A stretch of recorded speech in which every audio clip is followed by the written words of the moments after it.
a graça, ela é condicional, ela não é graça. Ela seria, no caso agora, seria meritocracia. O que você me falar sobre isso?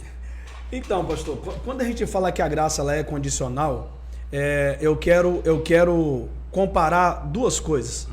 Eu coloco a graça como um lugar fixo. Por exemplo, vamos supor que a graça seja a sua casa. A graça seja lá. Ou melhor, a salvação é um lugar fixo. E a graça, ela é um ônibus. Eu vou usar esse termo assim, né? A graça é aquilo que vai te levar, né, até a salvação. Só que você está dentro desse ônibus.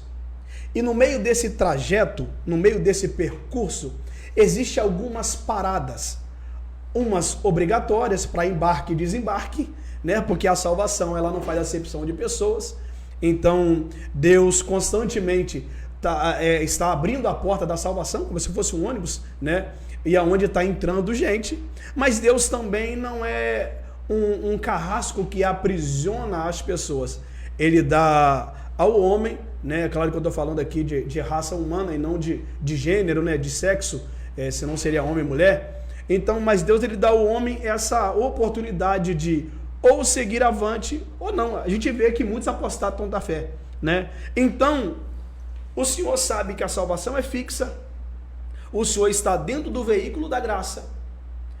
Mas você pode muito bem solicitar a parada. Por exemplo, eu posso estar indo para casa agora, dentro do carro ali.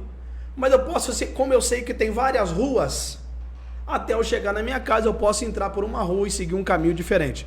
Quando eu falo que a graça ela é consensual, eu não estou atribuindo ao homem esse poder, porque eu volto a dizer, o sacrifício de Cristo foi um sacrifício total em si. Porque você lembra que, se tratando de ritos judaicos, todo ano, né, havia a festa da expiação, aonde o homem ia, levava o seu cordeiro, levava o seu gado, aí o cordeiro era morto, era imolado, né? Então, o escritor aos Hebreus vai dizer que Cristo uma vez só, né? Ele por si morreu e o seu sacrifício foi um sacrifício eficaz, né? E poderoso. Quando eu falo que o homem ele tem participação nessa salvação, o que eu estou dizendo é que esse homem ele pode decair dessa graça. O Senhor pode me dar um presente, o Senhor pode me dar uma dádiva, só que eu posso abrir mão daquela dádiva ou não.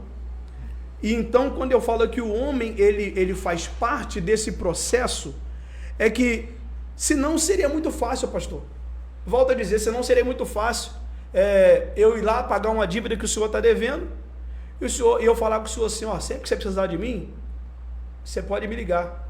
Aí eu paguei a sua dívida que era impagável, e você falar assim, não, vou fazer outra dívida, porque eu sei que quando eu ligar para ele vai pagar minha dívida de novo. Entendeu? Então, quando eu falo que a graça é consensual, é que Deus, ele apesar dele te dar uma dádiva, ele quer que você cuide daquilo que ele te deu. Para que você não banalize, né, o sacrifício que Cristo fez no Calvário. E tem até alguns textos, né, que a gente pode até ir falando daqui a pouco. Já com o meu pode tempo, falar um texto daí. Por exemplo, quando você pega aqui o capítulo de número 10 de Hebreus, né, o versículo 26, diz assim o escritor, porque se pecarmos voluntariamente, depois de termos recebido o conhecimento da verdade, já não resta mais sacrifício pelos pecados, né? O escritor está falando aqui exatamente daquele tipo de pessoa que foi inserido, e volta a dizer, Paulo chega a dizer que nós fomos enxertados, né, na oliveira verdadeira. Nós somos enxertados porque nós não éramos dela. Então a gente percebe que existe uma condição aqui. E qual condição é essa, pastor? O pecar voluntariamente. Eu não estou falando de um pecado que o senhor cometeu, se arrependeu e nunca mais cometeu mais. Eu estou falando daquele pecado que a gente costuma dizer que é um pecado de estimação. Aquele pecado que você está sempre recaindo nele, e o texto faz questão de dizer que para este tipo de pecado já não resta mais sacrifício, né? Porque aquela pessoa ela está ali brincando com a graça que foi confiada sobre ela.